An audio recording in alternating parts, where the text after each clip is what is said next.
Queen Mary. The name is synonymous with royal stoicism. She was the grandmother of Queen Elizabeth II, a steel icon of duty, dignity, and almost emotionless composure.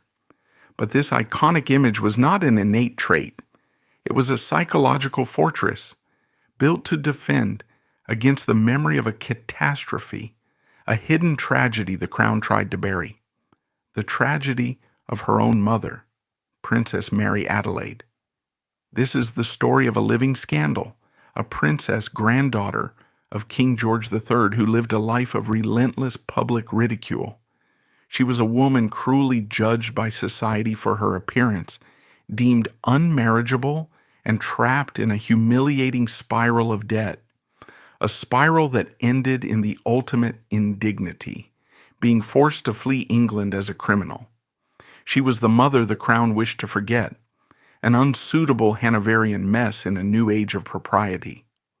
Yet, in a fateful twist of history, this outcast, bankrupt, and tragic woman, a woman dismissed as a failure, held the key to the very survival of the entire modern Windsor dynasty. The story of Mary Adelaide's financial and emotional chaos truly begins in the moral and financial swamp she was born into, the House of Hanover. Her grandfather was King George III, a man modern historians like Andrew Roberts have described not only as the king who lost the American colonies and descended into madness, but also as the head of a completely dysfunctional family. But as biographers like Christopher Hibbert have argued, the king's mental instability was arguably less damaging to the crown's reputation than the conscious behavior of his sons. He and his wife, Queen Charlotte, had 15 children. Their sons, contemptuously known to Queen Victoria's generation as the wicked uncles, were a public relations disaster. They were spendthrifts, gamblers, gluttons, and legendary philanderers who pushed public and parliamentary patience to its limit. Most prominent was George, the Prince Regent. He was a man of exquisite taste, gifting Britain works like the Royal Pavilion in Brighton, but also a man of grotesque self-indulgence. Contemporary diarists described him as so obese he was compared to a whale. His catastrophic marriage to Caroline of Brunswick was a national farce. He loathed her so much that, as parliamentary records show, he tried to pass a bill to strip her of the title of queen and bar her from his own coronation, an effort that failed and made him incredibly unpopular. Next was Prince Frederick, Duke of York. He was commander-in-chief of the army, but his legacy was permanently stained by his mistress, Mary Ann Clark. In 1809, a scandal erupted across the front pages of the Times and the Morning Chronicle, alleging that Clark had used her influence to sell army commissions, literally selling military ranks from their bedroom. The scandal rocked the government and forced the Duke to resign in disgrace. Then there was Prince William, Duke of Clarence, who lived for 20 years in domestic bliss with his mistress, the famous actress Dorothea Jordan. They had 10 illegitimate children, the Fitzclarences. But when political pressure mounted, he cruelly cast her aside to find a royal bride who could produce a legitimate heir, leaving her to die in poverty and exile in Paris. Among the more amiable sons was Mary Adelaide's father, Prince Adolphus, Duke of Cambridge, who was serving as viceroy in Hanover. For decades, this generation of royal dukes lived their scandalous, debt-ridden lives, producing dozens of illegitimate children, but not a single one among them had a legitimate royal heir. The entire future of the United Kingdom rested on one person, Princess Charlotte of Wales, the only child of the disastrous Prince Regent. She was the nation's hope, beloved by the public. And then in November 1817, the unthinkable happened. Charlotte, aged 21, died after a 50-hour labor, along with her newborn son. Contemporary newspaper accounts describe a nation paralyzed. The kingdom was plunged into mourning. Black cloth sold out in London. But for the wicked uncles, her tragic death was a starting pistol. The succession was in crisis. There was no heir. What followed was one of the most undignified and politically crucial events in British history, the royal baby race. In a complete panic, the middle-aged bachelor dukes, all in their 40s and 50s, hastily dumped their long-term mistresses and frantically scoured the small duchies of Germany for suitable Protestant wives. It was not a search for love, but a dynastic breeding transaction. It was a race to the altar, and then to the nursery, to produce the next King or Queen of England. 1818 was a flurry of hasty weddings. The Duke of Clarence married Adelaide of Saxe-Meiningen. The Duke of Kent, a harsh military man of 50, married a widowed German princess, Victoria of Saxe-Coburg-Saalfeld. And Mary Adelaide's father, Adolphus, also married a German princess, the beautiful Augusta of Hesse-Kassel. The race was on. In 1819, 2 babies were born who would change history. First in Hanover, the Duke of Cambridge had a son, Prince George. For a moment it looked like he was the future. But just 3 days later, at Kensington Palace in London, the Duke of Kent's wife gave birth to a daughter. They named her Alexandrina Victoria. Because her father, Edward, was senior to Adolphus, this baby girl, Victoria, jumped ahead of her cousin George in the line of succession. She was the heir. Into this new, suddenly fertile generation, a third royal baby was born in Hanover, where her father was serving as viceroy. On November 27, 1833, Princess Mary Adelaide of Cambridge arrived. She was a granddaughter of King George III, a princess of the blood, and, most importantly, a first cousin to the young woman who was now, indisputably, the future queen. Mary Adelaide's childhood, as her biographers note, was the complete antithesis of her cousin Victoria's. While Victoria was being imprisoned in the gloomy, isolated, and emotionally abusive Kensington system by her paranoid mother, the Duchess of Kent, and her ambitious advisor John Conroy, Mary Adelaide was growing up in a boisterous, loving, and wildly indulgent home in Hanover. Victoria, as she wrote in her diaries, endured a rather melancholy childhood. She was forbidden from crying in public, forbidden from playing with other children, and, in a famous detail, forbidden from walking down the stairs without an adult holding her hand. She was a political pawn in a battle for power. Mary Adelaide, by contrast, was raised in warmth and chaos. Her parents, the Duke and Duchess of Cambridge, were famously, almost shockingly, devoted to each other and their 3 children, George, Augusta, and the baby, Mary Adelaide, in an age of aristocratic restraint. Their demonstrative family warmth drew teasing nicknames from their colder English relatives. This upbringing is the key to all her later tragedies and triumphs. Mary Adelaide was not raised with the cold, rigid sense of self-denial that was beaten into Victoria. She was raised with love, laughter, and unrestricted indulgence. She was praised, she was adored, and she was encouraged to be herself. Her personality, her openness, her intense compassion, and her impulsiveness, which would later be her greatest social flaw, was forged in this happy home. She learned to be joyful, she learned to be generous, and she learned to eat. Her father was a typical Hanoverian, famous for his great appetite and booming voice. Mary Adelaide, in every way, was her father's daughter, a woman of intense feeling and vibrant energy. This happy bubble burst in 1837. Her uncle, King William IV, died. Her 18-year-old cousin, Victoria, ascended the throne of the United Kingdom. But there was a serious legal problem. The Kingdom of Hanover, which had been linked to the British Crown since George I operated under Salic law, an ancient German code forbidding a woman from ruling. The crowns of the United Kingdom and Hanover were split for the first time in over a century. Victoria became Queen of England. The crown of Hanover passed to her eldest surviving and least loved uncle, an arch-conservative, the Duke of Cumberland. Mary Adelaide's father Adolphus's job as Viceroy in Hanover was gone, and so the Duke and Duchess of Cambridge packed up their family, including the 4-year-old Mary Adelaide, and returned to London. They settled in apartments at Kensington Palace just across the courtyard from the Duchess of Kent, mother of the new queen. Mary Adelaide's idyllic German childhood was over, and her life as a royal problem was about to begin. The London the Cambridge family returned to was a world being actively and ruthlessly purged of its Hanoverian legacy.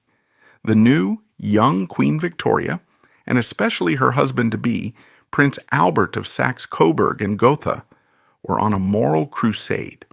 They were determined to transform the British monarchy from a scandalous, debt-ridden joke into a symbol of morality, propriety, and bourgeois responsibility. The new words of the day were duty, morality, and restraint. The Cambridge family, with their Hottentot manners, their booming laughs, and their casual, warm emotionalism, were already suspect. They were a living reminder of the wicked uncle generation Victoria was trying to erase. But they were family, and they were absorbed into the fabric of the court. Mary Adelaide and her older sister Augusta were raised as English princesses. As they grew into teenagers, their paths and their value on the dynastic marriage market began to diverge dramatically.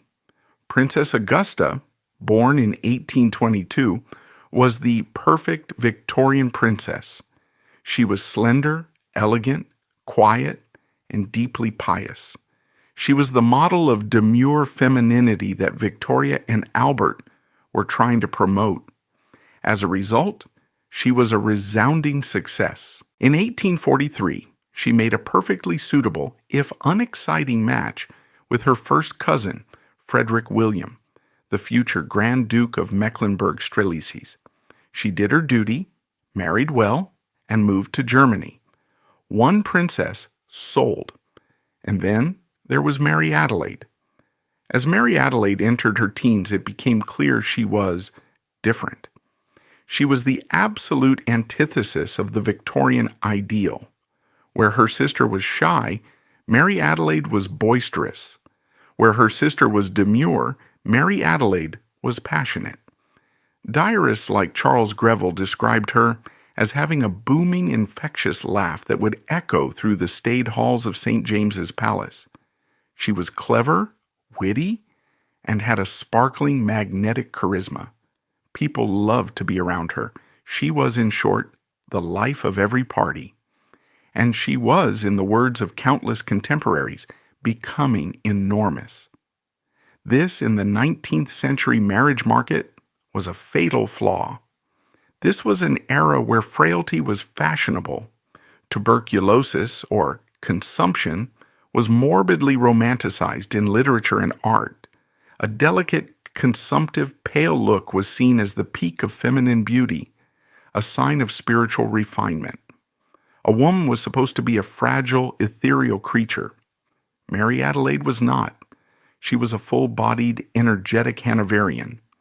She had her family's famous Hanoverian skin, a beautiful, clear complexion, and bright, sparkling eyes. But she also had the Hanoverian appetite. She adored food. She adored dancing. She adored living. And in the repressed, tightly controlled atmosphere of Victoria's court, her vibrant vitality was seen as vulgar. Her two problems were now firmly established. The first was her appearance, which was brutally commented on in the diaries and letters of every courtier. The second and far more serious problem was her bank account. In 1850, her beloved father, the Duke of Cambridge, died. Mary Adelaide was 16. Her family's primary source of income died with him. While her brother George inherited the dukedom, Mary Adelaide, her mother, and her sister were suddenly much poorer. Parliament, in a not very impressive fit of generosity, granted Mary Adelaide a personal annuity of £3,000 per year. It sounds like a fortune, but for Her Royal Highness in the 19th century, it was a trap. It was a cruel joke. A princess of her rank, a king's granddaughter, was required to maintain a household. She had to have ladies-in-waiting, footmen, and her own carriages. She was required to have a wardrobe of couture gowns from the great houses of London and Paris for every ball, every state dinner, every reception. And most importantly, she was required to donate vast sums of money to charities to prove her royal beneficence. This was a non-negotiable public duty. Her £3,000 annuity might have covered her dressmaker's bill. Maybe.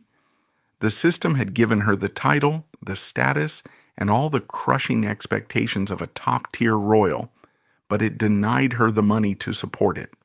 She was expected to live like a millionaire on an upper-middle-class budget. She had the bloodline of a queen, but the dowry of a minor country gentlewoman. From the very beginning, she was set up to fail. And so, the most humiliating decade of her life began.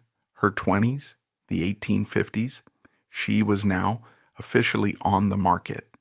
And season after season, she was paraded at every ball, every society event. And season after season, she was publicly and painfully rejected. The search for a husband became the royal family's most embarrassing parlor game. Queen Victoria, Europe's ultimate matchmaker, was obsessed with the Mary problem. She and her ministers drew up lists. The first candidate was the newly crowned and widowed Emperor Napoleon III of France. He was looking for a royal bride to legitimize his new regime. Mary Adelaide, a British princess, was offered. According to rumors that swept the courts of Europe, he took one look at her and politely declined, choosing instead the beautiful and slender Eugénie de Montijo. Next was the widowed King Victor Emmanuel II of Sardinia.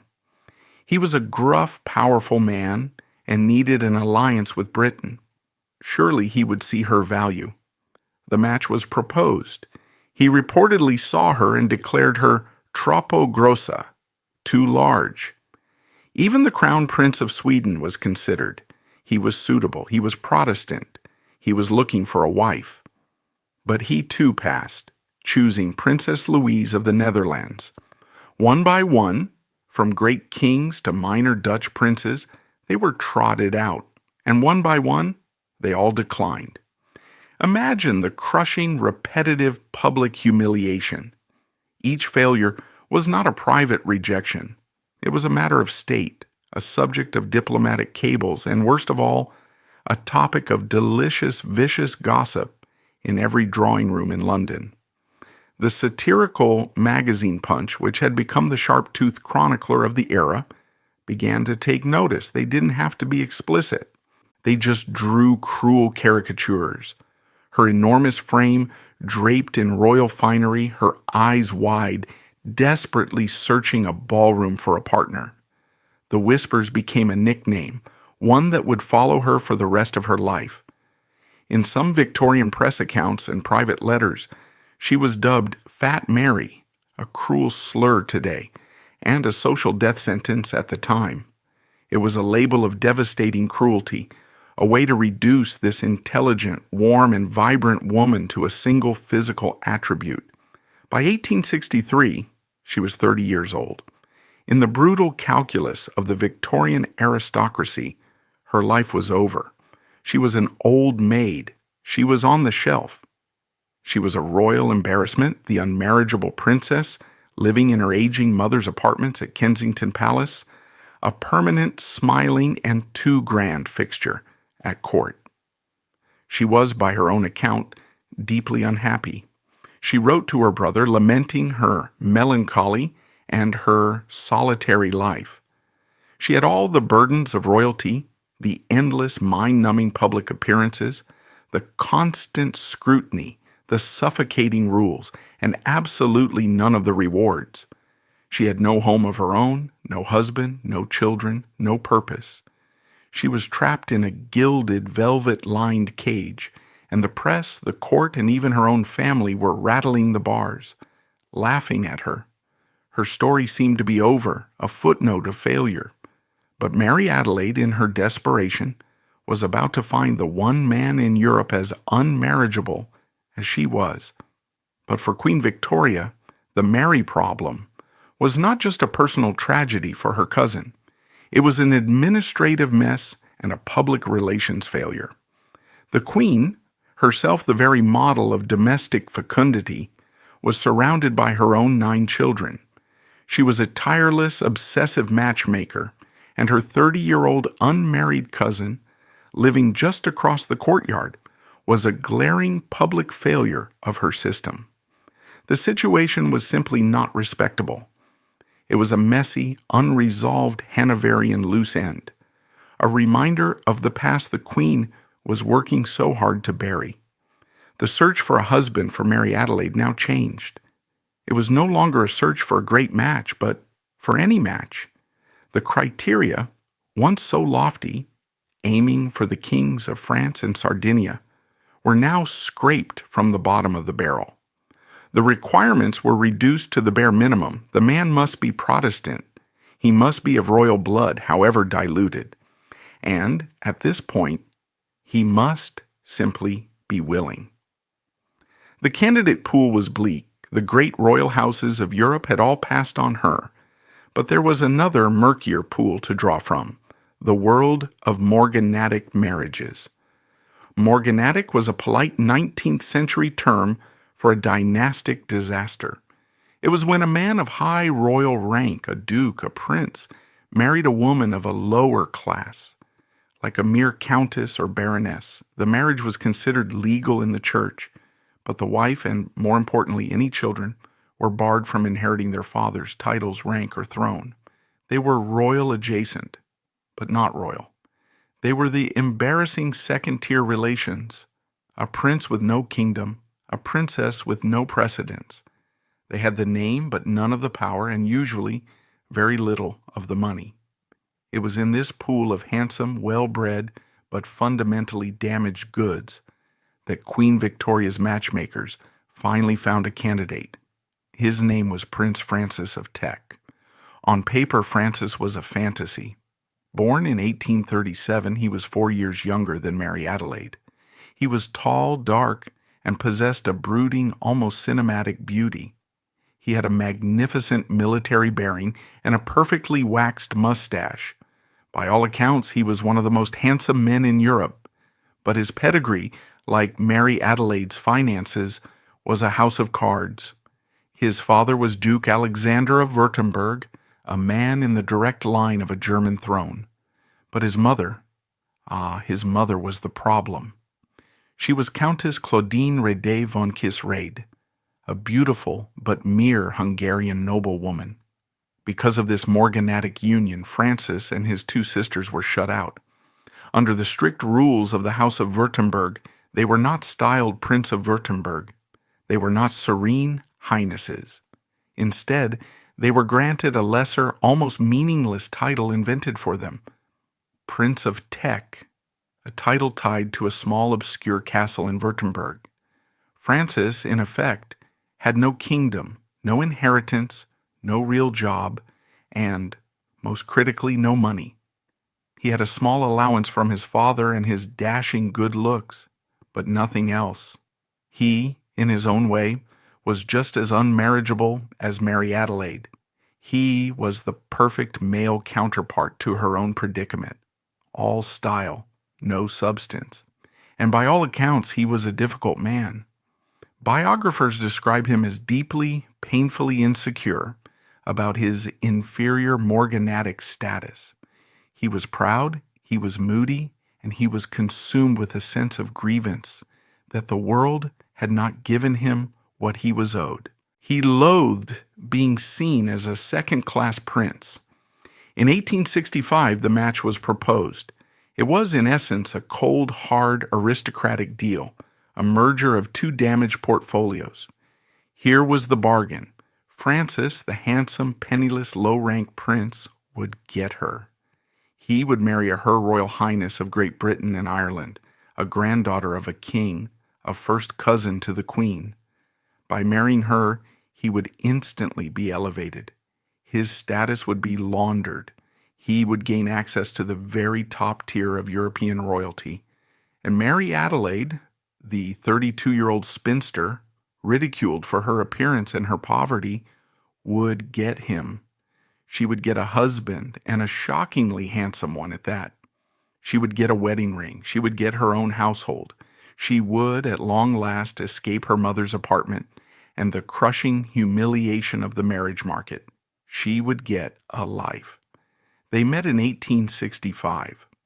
For Mary Adelaide, who had been starved of romantic attention her entire life, it was electric. She didn't see the deal. She saw the fairy tale. She saw a handsome prince on a white horse, rescuing her from her tower. She fell head over heels with the desperate, uncritical passion of a woman who had been waiting 30 years to be chosen.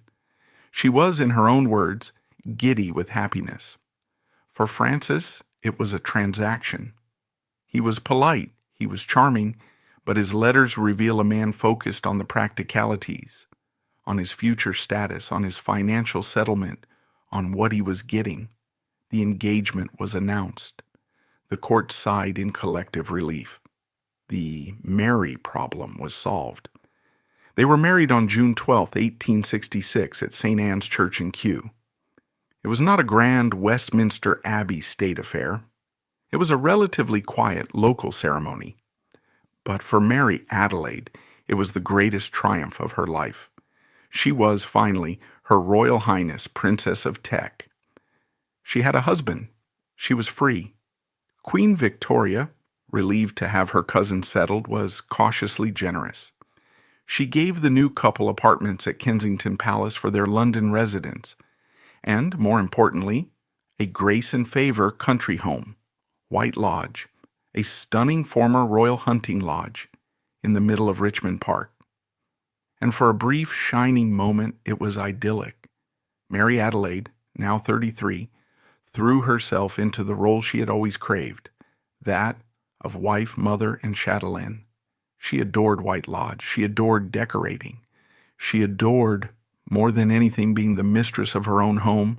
She was, by all accounts, deliriously happy. And in 1867, her ultimate vindication arrived.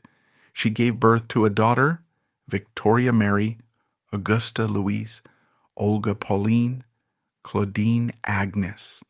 They called her May. This baby, from the moment of her birth, was special. Not just to her mother, but to the Queen. She was a new, healthy, English-born princess in the royal line. Queen Victoria stood as her godmother. This was the little girl, born in the happy glow of her mother's new life, who would grow up to be the formidable Queen Mary. 3 sons followed in quick succession: Adolphus in 1868, Francis in 1870, and Alexander in 1874. Mary Adelaide had done it. She had defied all the critics. She had beaten the system. She was 40 years old, no longer Fat Mary, but a respected matron, a royal highness, the mother of 4 beautiful, healthy children, with a handsome prince at her side. On the surface, she had achieved the perfect Victorian dream. But the single, fundamental problem that had plagued her entire life, the one that had made her unmarriageable in the first place, had not been solved. It had been doubled. Now there wasn't just one royal with spectacularly expensive tastes and a tiny, inadequate income. There were 2. The problem was this: Mary Adelaide's £3,000 parliamentary annuity was combined with her mother's. When her mother, the old Duchess of Cambridge, died in 1889, Mary Adelaide's personal income would rise to £5,000. But until then, she and Francis were living on a combined income of about £4,000 a year, supplemented by a small allowance from Francis's father. On this, they were expected to run 2 households, the grand apartments at Kensington Palace and the sprawling White Lodge. They had to employ a full staff of secretaries, ladies in waiting, tutors, nannies, footmen, cooks, and gardeners. They had to dress themselves and 4 children in clothes befitting their rank. They had to entertain, and they had to be charitable. A sensible, frugal couple might have managed. They might have lived quietly, retired to White Lodge, and managed their accounts. But Mary Adelaide and Francis were not a sensible, frugal couple. They were 2 of the most insecure and therefore most extravagant people in Europe. First, there was Francis. He was miserable. His new life had not delivered the status he craved. 11 days after the wedding, Queen Victoria had granted him the style His Royal Highness in England. But it was a courtesy, not a right. In the strict courts of Germany, he was still the inferior morganatic prince. He was a man with no portfolio, no official duties, and no real purpose other than being Princess Mary's husband. He became, by all accounts, a profoundly difficult man. He was moody, depressive, and prone to fits of dark, brooding temper. He would disappear to his London clubs for days, and he spent. He spent money as a way to assert his status. He spent on immaculate military uniforms, on his horses, on his membership fees to the most exclusive clubs, all the accoutrements of a high-status male to prove that he belonged. And then there was Mary Adelaide. She was a Hanoverian to her core. She had spent 32 years in frugal spinsterhood, pinching pennies in her mother's apartment, watching others live. Now it was her turn. She was a royal highness, and she was, by God, going to live like one. She began to spend with a joyous, terrifying, almost pathological abandon. She threw off the caution her former poverty had forced on her. She threw the most lavish, most talked-about parties in London. She ordered gowns not by the dozen, but by the score, from the most expensive Paris designers like Charles Frederick Worth, often wearing them only once. She was covered in jewels, many of them borrowed on credit from jewelers like Gerard, who were at first thrilled to have a royal highness as a client. And most disastrously of all, she was generous. Her generosity was not a calculated PR move. It was a genuine, deeply ingrained, and financially suicidal character trait. She had an almost physical inability to say no. She couldn't say no to a friend in need. She couldn't say no to a new charity. She couldn't say no to an old soldier who wrote her a begging letter. She gave away money she did not have daily. She ran up astronomical bills at local shops near Richmond and Kensington. The butchers, the bakers, the candlestick makers, the wine merchants. They all had massive unpaid ledgers for the Tech household. In essence, she was behaving like her cousin, the Prince of Wales, who had a colossal income from the Duchy of Cornwall. The Techs were living like the main line of the royal family, but on the allowance of a distant, poor relation. In 1874, an observer at a lavish ball noted, "The Princess of Tech, poor thing, is as fat as ever. She wore a mountain of diamonds. Where she gets them all, I can't imagine." The answer was simple: credit. By the early 1880s, the situation had deteriorated from a private difficulty into a full-blown public scandal. The bills were no longer manageable. They were mountainous.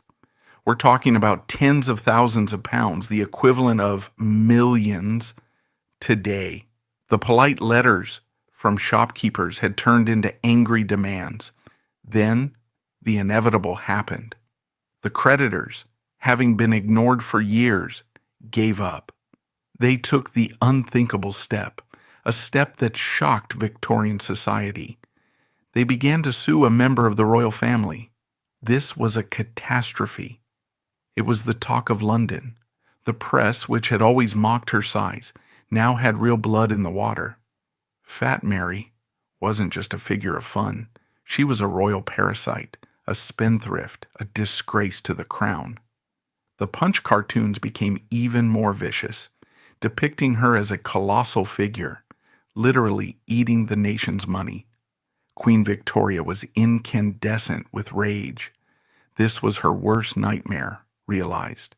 It was the wicked uncle behavior, the debauched Hanoverian excess she had worked her entire life to extinguish, bubbling up again in her own cousin. It brought the entire monarchy, her new respectable monarchy, into disrepute. Mary Adelaide, in a panic, wrote a groveling, desperate 16-page letter to the Queen. She begged for help. She blamed her husband. She blamed the system. She promised to be better. Victoria was not moved. She wrote back, her pen dripping with icy fury. "My dear Mary," she began, "your letter has given me great pain. You must be aware that I have not the means of paying other people's debts. It is a disgrace. Your rank only makes the contrast greater. A poor gentleman or lady would have starved rather than go on.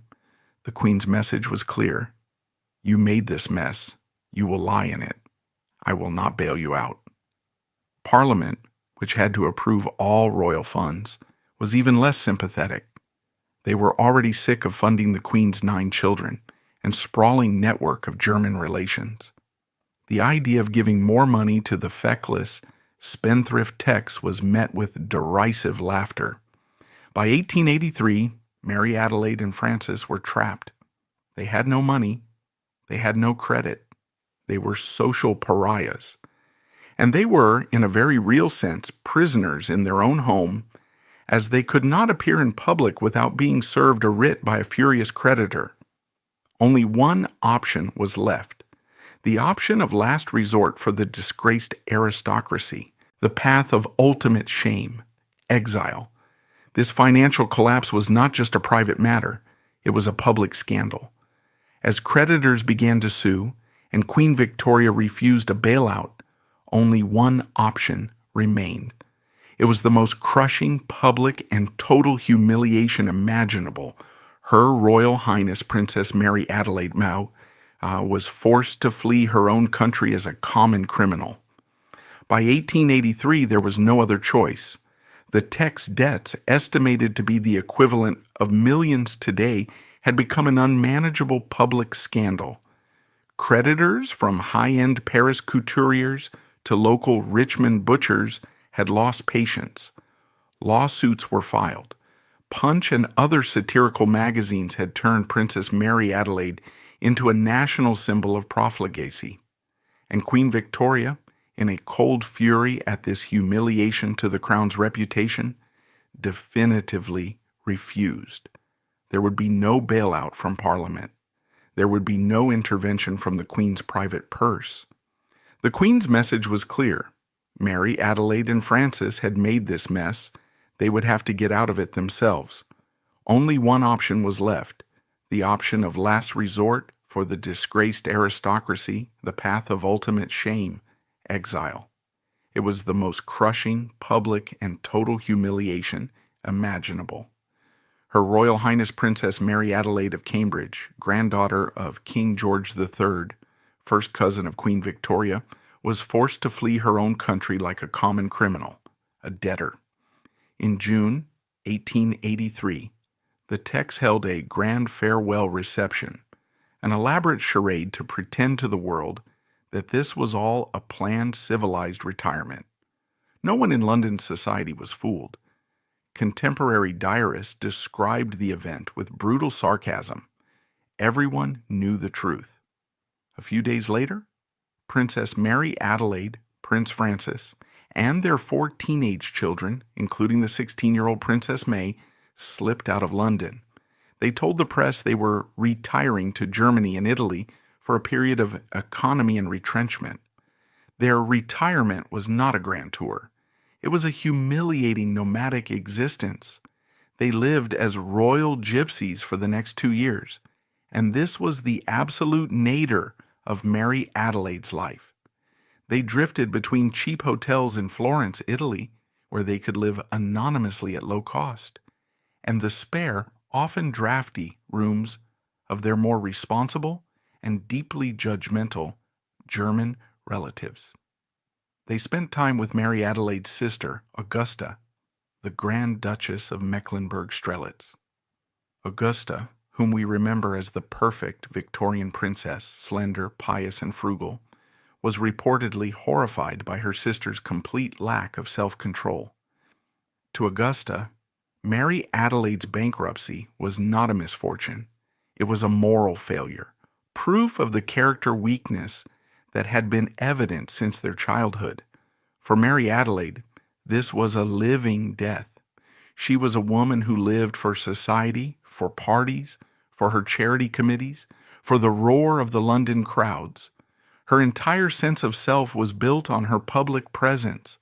And now, at 50, she was hiding in second-rate Italian pensions, a pariah, a forgotten joke. She had spent her life fighting to be seen as more than her body, more than her bank account. And now she was reduced to being nothing but her debts.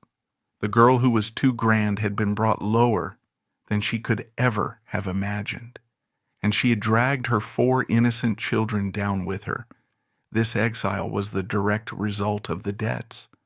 But to truly understand why those debts existed, we must step back and look at the deeper psychological war Mary Adelaide faced all her life.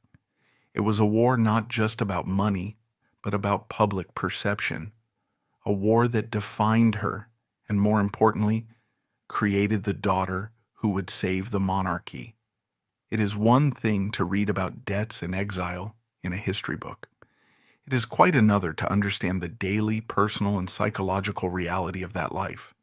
The nickname Fat Mary, whispered in drawing rooms and hinted at in the press, was not a harmless joke. In the 21st century, we have a language for this: body shaming. In the 19th century, there was no such concept. It was simply a fact, stated with the casual, brutal cruelty of the era. This label, which followed her from her teens to her grave, was a weapon. It was a tool used by the press and by high society to diminish her, to define her, to reduce her formidable intelligence, her genuine wit, and her radical kindness to a single physical attribute. It was the ultimate ad hominem attack, and it was relentless. The Victorian ideal of beauty was not just an aesthetic, it was a moral statement. The perfect woman was fragile, demure, and pale. Her delicacy was seen as a sign of her innate spiritual refinement. A robust appetite, a large frame, a booming laugh, these were seen as vulgar, signs of a coarse and undisciplined nature, traits of the lower classes. Mary Adelaide's body was, in the eyes of the establishment, a physical manifestation of her lack of self-control. If she could not control her body, how could she control her finances? But Mary Adelaide's tragedy and her ultimate defiant triumph was that she refused to act ashamed. She loved food. She was a true gourmand in the great Hanoverian tradition of her father and uncles. She enjoyed her meals, and she enjoyed them publicly. She did not nibble at a dry biscuit or a lettuce leaf, as other society women did in public. She ate. She laughed loudly. She took up space. This in itself was a small daily act of radical defiance. She refused to apologize for her appetite, for her body, for her very existence. This defiance made her a pariah in the cold, judgmental drawing rooms of Buckingham Palace, but it made her a superstar outside of them. Mary Adelaide, trapped by her unmarriageable status and her lack of a real role, decided to invent one. In the 1870s, before her financial crash, she pioneered a new kind of royalty. While the rest of the royal family, especially Queen Victoria, were hidden away, Victoria herself was in deep perpetual mourning, a remote widow in black. Mary Adelaide was out. She became the patron of hundreds of charities. And she was not, like so many royals before and since, just a name on the letterhead. She showed up. She plunged into the most notorious slums of London's East End, places other royals wouldn't dream of visiting. She visited workhouses. She sat on the boards of hospitals, opened orphanages, and funded soup kitchens. And when she arrived, she didn't just cut a ribbon with a gloved hand. She talked to people. She remembered their names. She would sit with the poor, laugh with them, cry with them. She was warm, tactile, and intensely, wonderfully emotional. She would famously visit the overcrowded wards of children's hospitals, and instead of just observing, she would sit on the beds, hold the children, and tell them stories, often weeping openly with the nurses. The public had never seen a royal behave this way. They were used to royalty as a remote symbolic spectacle. Mary Adelaide was a human being. They fell in love with her. She was their princess. They would line the streets not just for a royal procession, but for her, cheering her carriage as she went about her charitable rounds. They loved her precisely because she was too grand, because she was colorful and joyous and real in a gray, industrial, and deeply unequal world. She was, in every meaningful way, the first people's princess, a full century before Diana. But this very public warmth, this extravagant, outward-facing emotion, had a high price at home. It created a complete and devastating opposite reaction right in her own family. The most profound and lasting personal impact of Mary Adelaide's life was her relationship with her daughter, May. Princess May, the future Queen Mary, grew up in a household of total emotional and financial chaos. She was not just a child. She was the silent, watchful, and deeply intelligent witness to her parents' spectacular self-destruction. Imagine it from May's perspective. You are a shy, serious girl, and your home is in constant upheaval. You are not just a princess, you are an unwilling accountant, a mediator. You see the unopened bills piling up on the hallway table. You hear the hushed, then angry arguments between your parents about money. You see your mother, whom you are told to respect as a royal highness, weeping with joy over a new Paris gown one minute, and weeping with despair over a creditor's letter the next. You see your father, the handsome prince, retreat into dark, simmering rages, his own status insecurities poisoning the atmosphere of the home. Then at 16, your life is completely uprooted. You are forced into exile. You are dragged around Europe, living out of suitcases in borrowed rooms, a recipient of other people's charity. The entire world knows why. They know your family is a disgrace. May's reaction to this childhood was not one of rebellion. It was one of profound, life-altering psychological self-preservation. She looked at her mother's life, the emotionalism, the extravagance, the chaos, the mess, and she vowed with every fiber of her being to be the opposite. While Mary Adelaide was emotional, May became pathologically shy and reserved. While Mary Adelaide was extravagant, May became frugal to the point of austerity. While Mary Adelaide was loud, tactile, and messy, May became obsessed with order, duty, punctuality, and propriety. While Mary Adelaide was perpetually in debt, May would develop a lifelong obsession with collecting, cataloging jewels, furniture, and objects of art, a way of securing tangible, permanent, controllable assets. There is a famous and terribly sad anecdote from their time at White Lodge. Mary Adelaide, with her booming, irrepressible voice and infectious laugh, would often call for her daughter, her voice echoing through the halls. "May! May!" A courtier noted that every time Princess May heard her mother's call, she would visibly flinch. She was deeply, painfully embarrassed by her mother. She was embarrassed by her mother's size, by her loudness, by her un-English emotionalism, and above all, by the public humiliating poverty her mother's grandness had brought upon them. May was the intensely sober child of an alcoholic, vowing never to touch a drop. Her mother's chaos was to her a source of constant, burning internal shame. Mary Adelaide, for her part, adored her daughter, but was completely baffled by her. She called May "my best girl," and she truly was her mother's right hand, helping to manage the chaotic household accounts, writing letters, and trying to impose order. But Mary Adelaide couldn't understand her daughter's coldness, her impenetrable shyness, her total lack of spontaneity. In her letters, Mary Adelaide would lament May's dullness, her sad little face. She tried to dress her in bright colors, but May preferred somber, simple grays and beiges.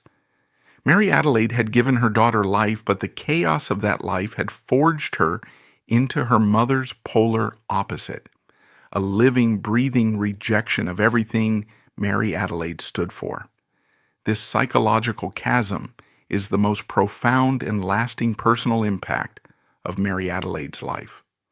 She had created the very person who would, in an act of profound self-defense, try to erase her. Queen Mary's entire public persona, the formidable rigidity, the unflinching, almost inhuman devotion to duty, the icy reserve, the famous unsmiling stare, it was all a fortress she had started building as a little girl in White Lodge to protect herself from the memory of her mother's glorious, beloved, and devastating chaos. That same shy, psychologically wounded girl, May, returned with her family from exile in 1885. They were punished, they were broken, and Queen Victoria only allowed them to return on one condition: that they would live quietly within their means and cause no further embarrassment to the crown. They were allowed to return to White Lodge, but Mary Adelaide could not be quiet. It was not in her nature.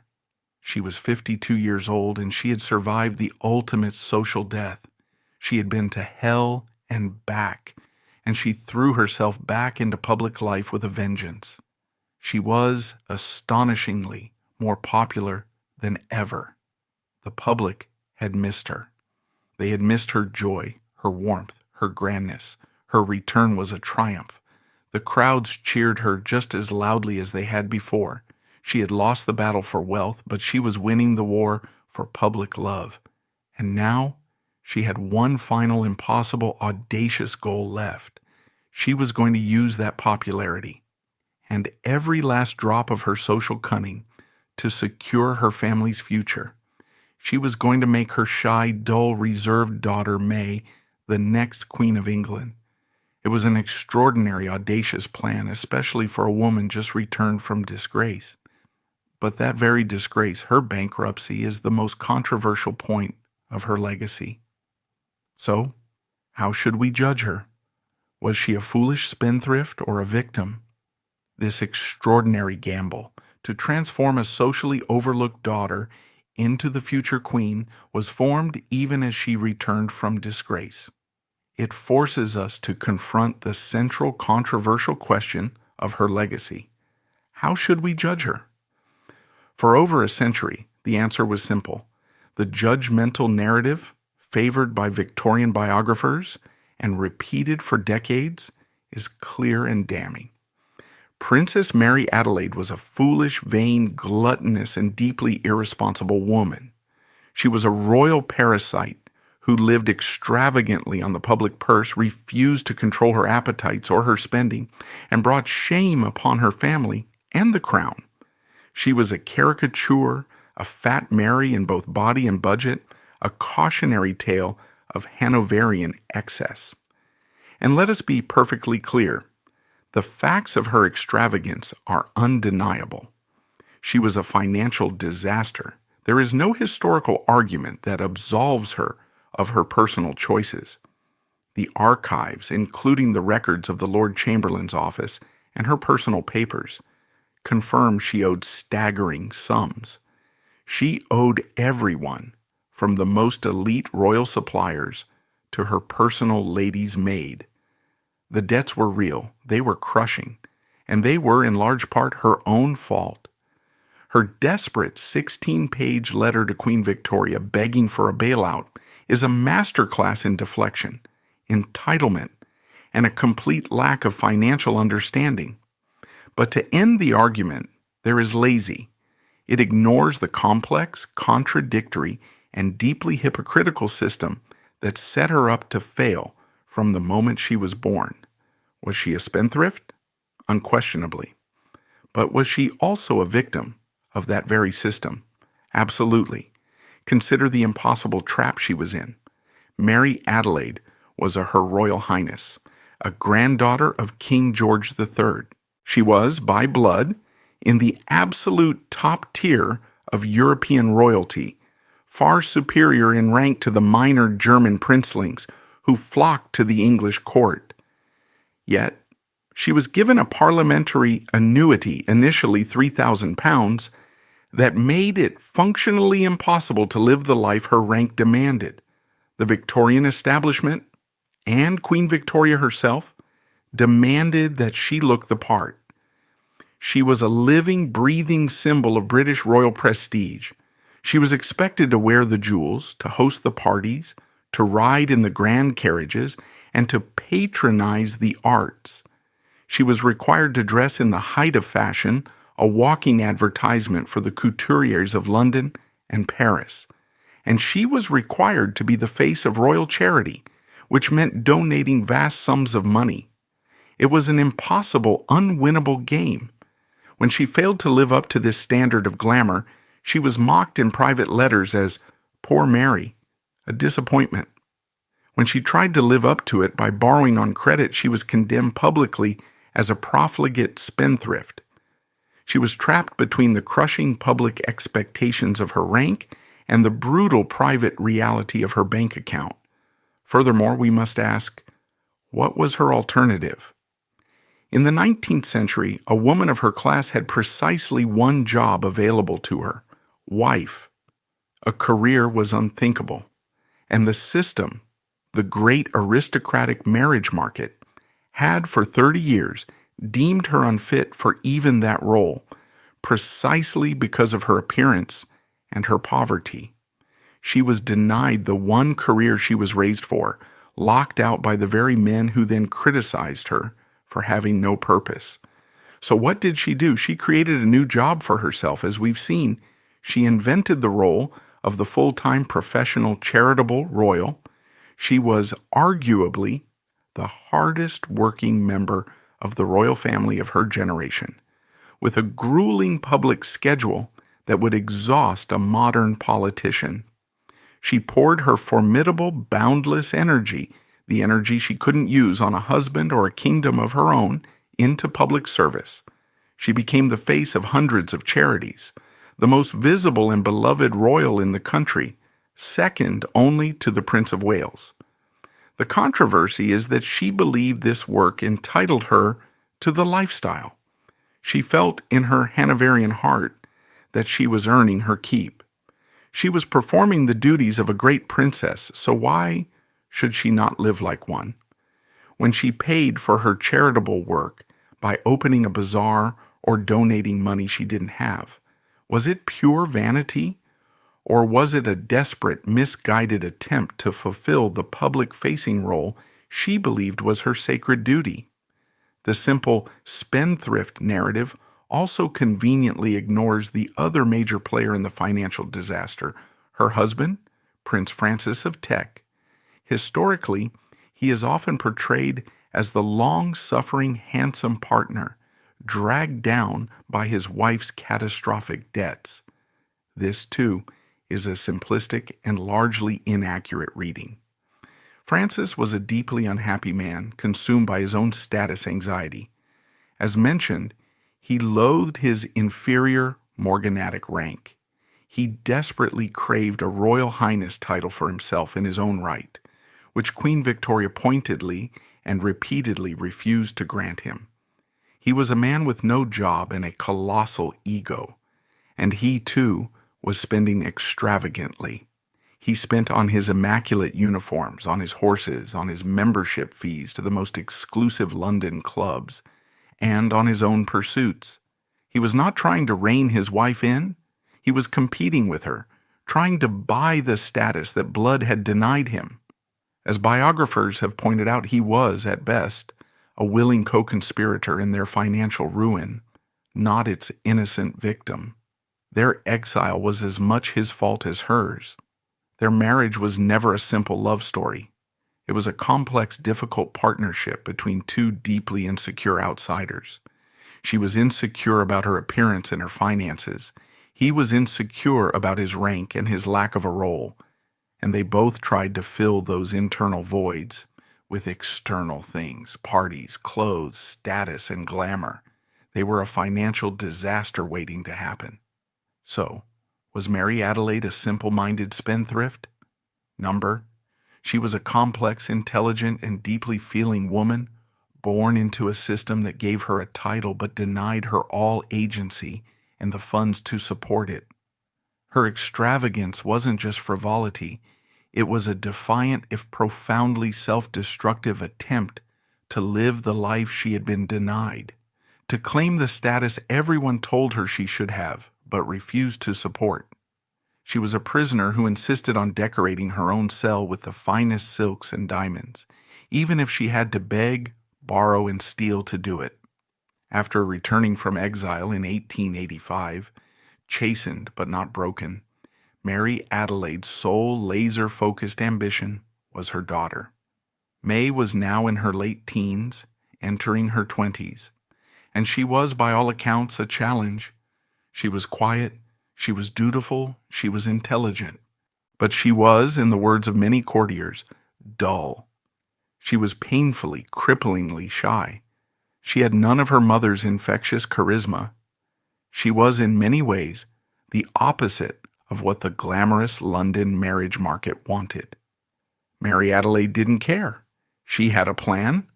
Her daughter would not be paraded around Europe, rejected by minor princes.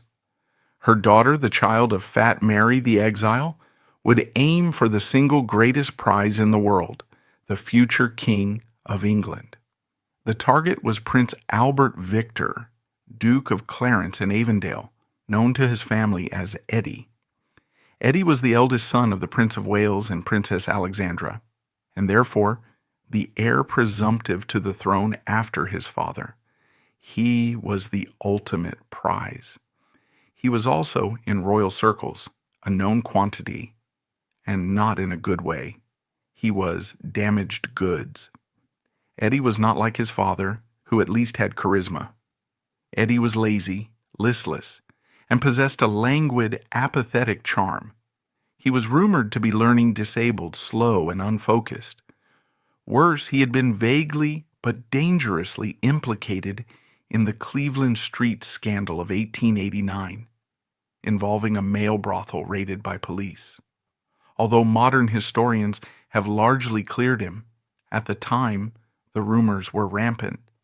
Even later absurd rumors would link him to Jack the Ripper.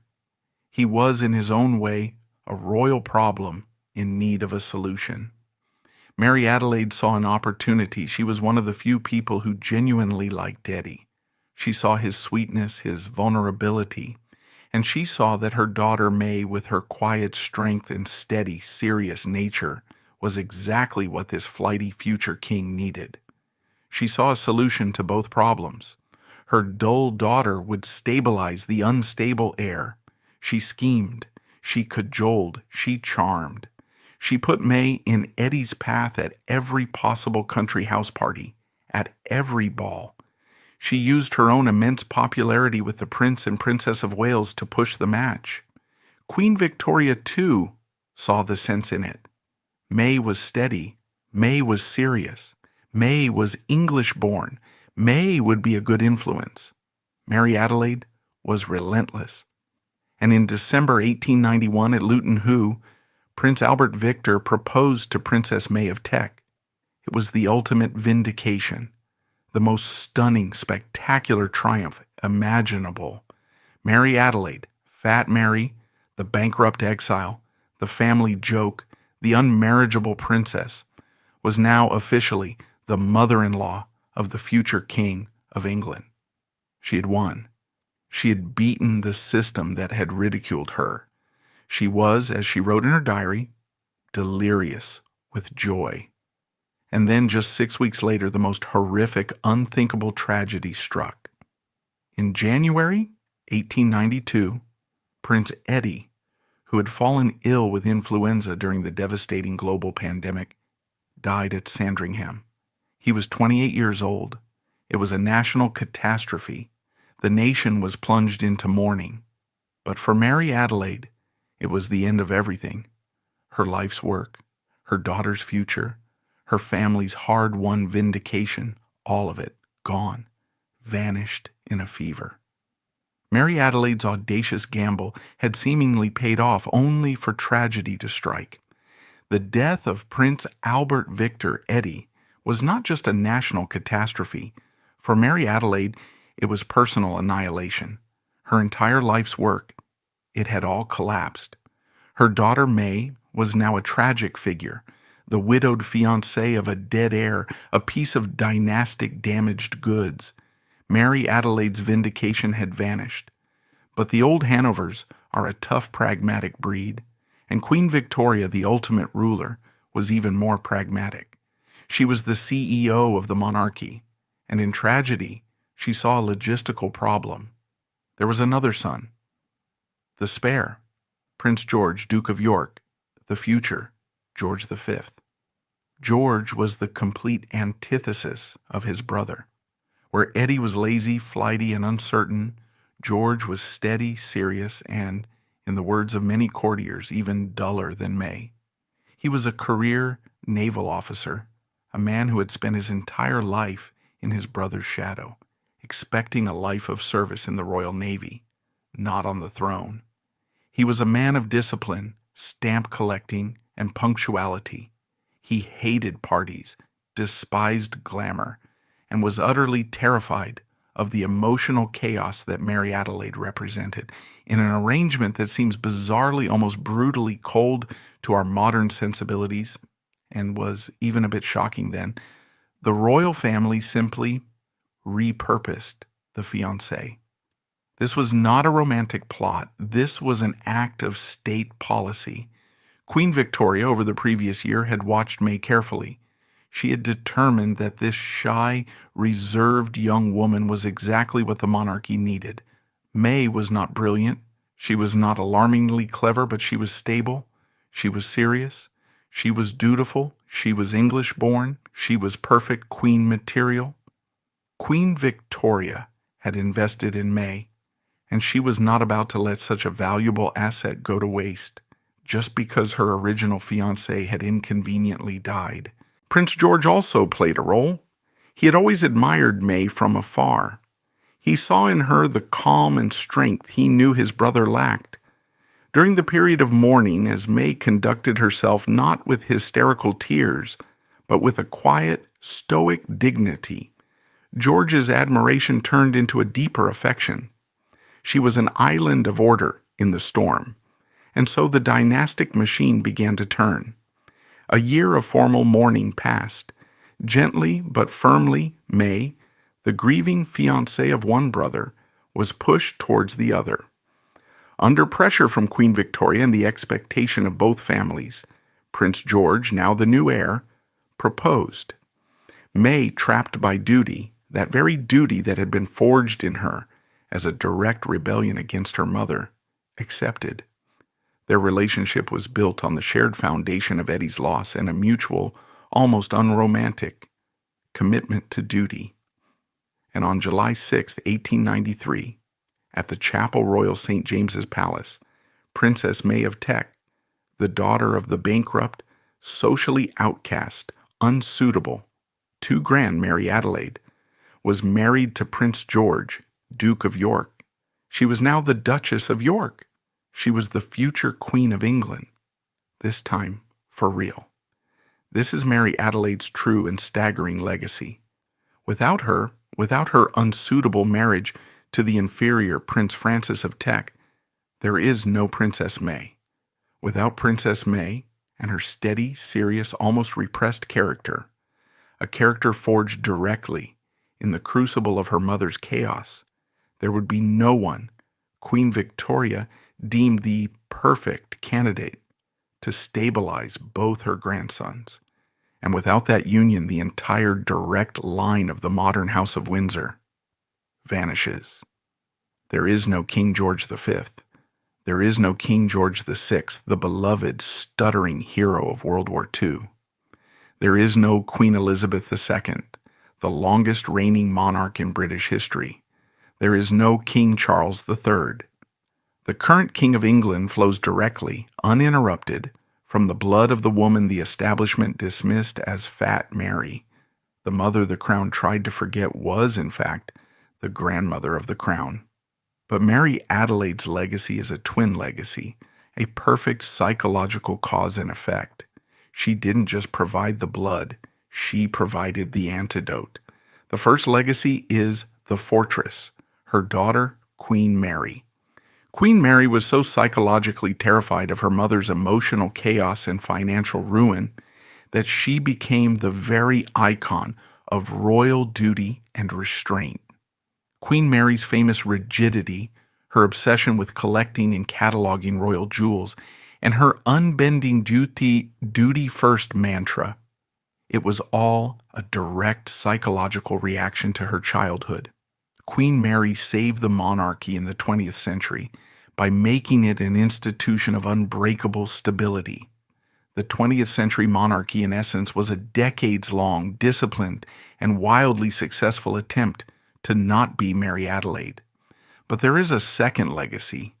It is the flame, the archetype Mary Adelaide herself created.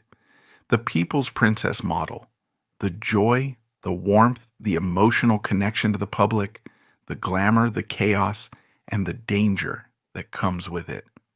That archetype never really went away. It simply went underground, suppressed by the rigidity of her daughter and her granddaughter. But it was still there, smoldering, waiting to erupt again. And it did erupt spectacularly and tragically nearly a century later in her great-granddaughter-in-law, Diana, Princess of Wales. Diana, like Mary Adelaide, was seen as emotional and chaotic by the institution. Like Mary Adelaide, she rejected royal stiffness to forge a direct, human, tactile connection with the public. And like Mary Adelaide, she became dangerously popular, winning the public's love while being seen as an unstable outsider internally. Mary Adelaide's life created two warring templates for modern royalty: the rigid, dutiful, institutional monarch, and the emotional, popular, and chaotic outsider. The entire drama of the modern royal family, the conflict between the firm and the heart, is in many ways a playing out of the war that existed within Mary Adelaide's own life, the eternal, unresolvable tension between what is expected and what is human. Princess Mary Adelaide of Cambridge, Duchess of Teck, did not live to see her daughter crowned queen. Mary Adelaide died in October 1897 at White Lodge, just before her 64th birthday. After a lifetime of robust, seemingly indestructible health, she never fully recovered from a routine operation and died of heart failure. She died as she had lived, surrounded by a mess of outstanding bills. But she also died adored by her family, and most importantly, by the British public. Her funeral was an event of genuine, spontaneous national mourning. The streets of London were lined, not by order, but by choice, with tens of thousands of ordinary people, the poor, the sick, the orphaned from her charities, all weeping for the woman they truly saw as their princess. Her life was a profound, painful, and beautiful contradiction. She was a royal highness who had to hide from creditors. She was a figure of public ridicule who was simultaneously an object of intense public love. She was the mother whose chaotic life created the most rigid, dutiful queen in British history. The very woman who would save the monarchy from itself. The crown for a century did its best to forget her, to remember the austere, diamond-clad Queen Mary, and to quietly edit out the awkward, uncomfortable, and deeply human story of her loud, bankrupt, and joyous mother. But history has a way of remembering the truth. Mary Adelaide was a woman who was told her entire life that she was too much. She was too large for the era's fashions. She was too emotional for the era's sensibilities. She was too extravagant for her bank account. And her entire life was a glorious, defiant, and deeply flawed refusal to shrink. She once famously roared with laughter at a suggestion that her plans were too ambitious, declaring, "My dear, I am too grand." She meant it as a joke, but it was the profound central truth of her existence. In a world that constantly tried to make her small, she chose always to be too grand. And in doing so, in refusing to be erased, this forgotten princess secured a dynasty, created a new model for public service, and left a legacy of joy, kindness, and flawed, defiant humanity that the crown could never, ever truly forget.